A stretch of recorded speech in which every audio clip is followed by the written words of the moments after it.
Hello everyone, it's Dana and I'm back again with another DIY holiday craft. And this one is fall inspired for your Thanksgiving table. We made fun little jar luminaries that you can use with little electric tea lights, or you can even use with the fun strands of lights from like the dollar store and whatnot. So the first thing you'll need to do is get a jar, an old jar, and some sort of Mod Podge, glue, you can water down glue, pretty beautiful napkins. I found these at Wegmans, and any kind of paintbrush. I'm just going to use a foam brush because I had it. And what you'll want to do is open your napkin.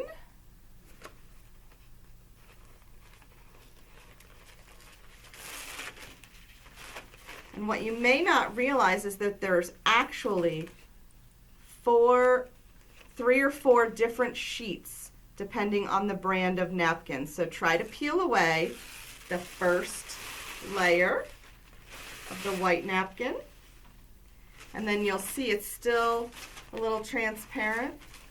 So there's a second layer of white, and we're going to try and get that off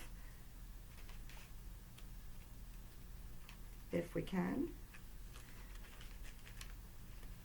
And if it's too difficult to separate, you don't have to. I just like to make it as translucent as possible so that all of the light shines through and you get the beautiful colors of the napkin.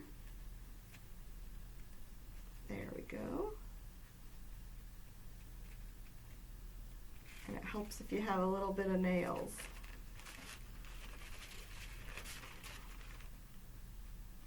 Take this side since I already had started it.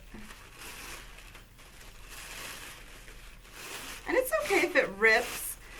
You can do these as full sheets, or you can actually cut them and do it as a decoupage. So then I'm going to take my jar, and you will want to apply a generous coating of Mod Podge, and I like to work in little sections.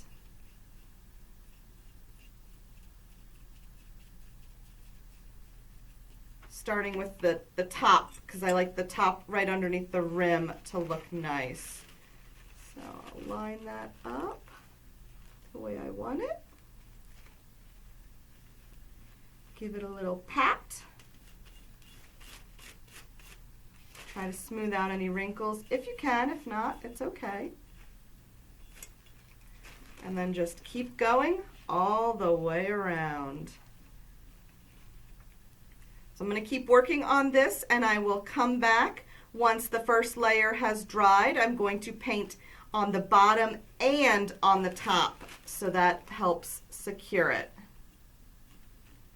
So it sounds a little counterintuitive, but you do want to paint over it as well. So I'll be right back when it's dried, and I'll show you what it starts to look like. I'm back, and my jar is just about dried. There's a little bit that needs to dry on the bottom, but it's good enough to show you all how the completed product will look. And so since this is a big deep jar, I'm going to use these fun festive little lights that you get at the dollar store, and you just kind of pop them in there, and they make a nice glowing centerpiece. And you can even decorate the outside with leaves, like I did on this one. I glued some additional leaves on it. Or if you go to a thrift store and you can find some great fall-inspired candle holders, you can pair them together to make a nice little decoration. So I do hope you give this project a try and, decorate your fall table. And remember, because we are using glue, don't use real candles. Use the electric LED ones or the electric LED lights, so that way it stays safe and it doesn't get too hot and catch the paper on fire. So thanks for watching, and I hope you have a wonderful holiday season.